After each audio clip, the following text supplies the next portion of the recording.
Malam Ibu. Selamat malam. Ibu sedikit mungkin dari sebagai seorang psikolog melihat psikiater melihat kasus nakes yang head comment kepada salah satu pasien BPJS. Terus tak lama kemudian pasiennya meninggal. Apakah itu pengaruh dari head comment tersebut, ada psikisnya drop atau seperti apa menurut Ibu? Sekarang apakah itu pengaruh dari komennya? Apakah pasiennya itu tahu? Mungkin pasiennya juga nggak tahu. Jadi kemungkinan kalau memang betul diberitahukan di depan pasiennya, itu masih mungkin ada pengaruh bahwa dia mentalnya juga jatuh gara-gara itu, dan memudahkan dia untuk mungkin sudah mau meninggal, mempercepat meninggalnya karena kesal. Tapi kita lihat secara keseluruhan, kita lihat dulu di mana sih kesalahannya. Apakah kesalahannya kesalahan administratif? Jadi kan sudah ada peraturan dari BPJS harus apa. Jadi untuk hal itu bagi mereka yang ingin memanfaatkan BPJS sebaiknya juga tahu peraturannya. Mungkin di sini bukan peraturannya, mungkin saja. Tapi di samping itu ada masalah lain. Jadi kalau kita lihat rumah sakit tidak melayani, rumah sakit itu juga salah. Kenapa orang sudah mau meninggal sampai begitu lama tidak dilayani?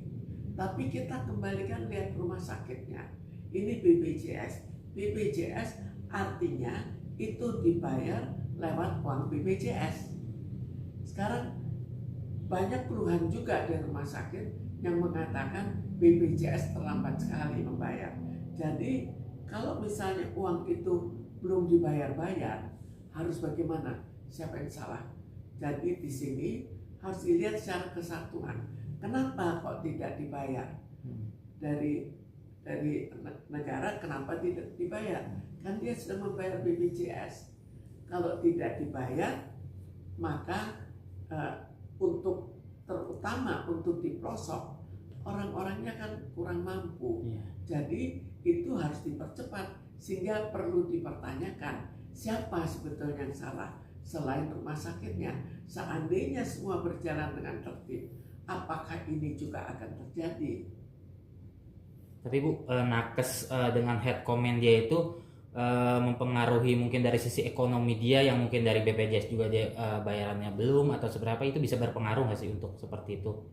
Sekarang kita bukan lihat dari segi apa, tapi kita bayangkan kalau rumah sakit itu rumah sakit yang bukan rumah sakit mewah, sehingga tidak bisa ada jadi yang kaya membayarkan yang kurang mampu, maka dan dia tidak punya uang, bagaimana?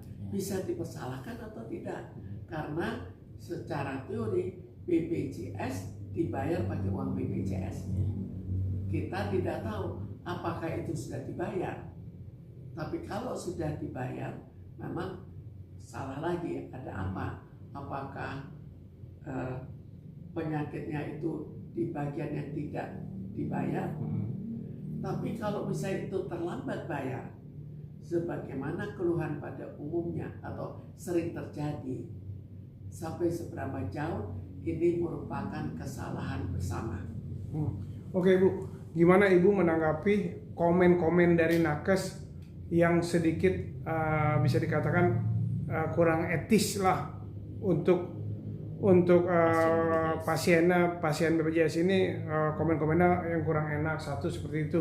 Kedua, gimana sih Ibu menanggapi dan melihat ini ke depannya seperti apa nanti, melihat dengan keadaan seperti ini, dan sehingga ramai di sosmed dan netizen pun menghujat oknum nakes ini yang tadi mengatakan ada hujat-hujatan dari netizen gitu untuk oknum nakes yang mengatakan, kemudian kalau lu mau cepet-cepet dikasih pelayanan, mendingan lu mati aja lah gitu. Ya, jadi kalau nakesnya sampai memberikan komentar itu komentar yang tidak ramah. Jadi sebetulnya tidak boleh. Kenapa kok sampai sekasar itu? Jadi itu jelas. Jadi dari rumah sakitnya juga salah. Kemungkinan pemerintah yang ikut salah juga harus kita tinjau kembali. Kemudian dari nakesnya mungkin juga sudah kesal sekali sampai begitu kasar. Maka yang mengucapkan harus diikuti lagi. Apakah hanya kali itu dia mengatakan mengeluarkan kata-kata yang kasar, atau memang dia biasa kasar.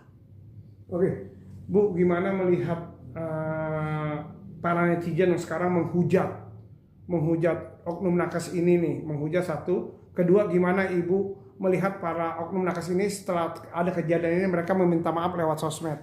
Ya, nakesnya jelas salah. Kalau dia sampai membuat suatu pandangan, suatu ya terlalu mengecilkan atau mengejek atau apa, itu kan tidak pantas lah. Itu kata-kata yang tidak pantas. Jadi sudah wajar sekali bahwa dia wajib untuk meminta maaf. Tapi menurut Ibu banyak sekarang orang setelah di viral, setelah hujat baru dia minta maaf. Itu emang mungkin dari psikolog orang itu sendiri, emang kalau manusia memang udah dihujat itu dia baru mau meminta maaf atau seperti apa? Sebetulnya ini kan dilakukan secara spontan. Jadi kesalahan tetap, karena itu perlu kita tinjau kembali. Apakah dia biasa seperti itu? Kalau dia biasa seperti itu, maka ya kesalah sekali. Kalau dia tidak biasa baru kali ini karena kebetulan kesal atau karena kebetulan terlalu capek, dia tetap salah. Tapi bukan kesalahan yang sangat besar di mana dia biasa mengucapkan kata-kata yang tidak enak. Oh, artinya mungkin kelelahan fisik seseorang bisa mempengaruhi sisi emosional ya? Jelas kalau misalnya sudah capek sekali, lalu banyak masalah, maka mungkin saja emosi dia akan kurang enak lah, dengan kata-kata yang kurang enak.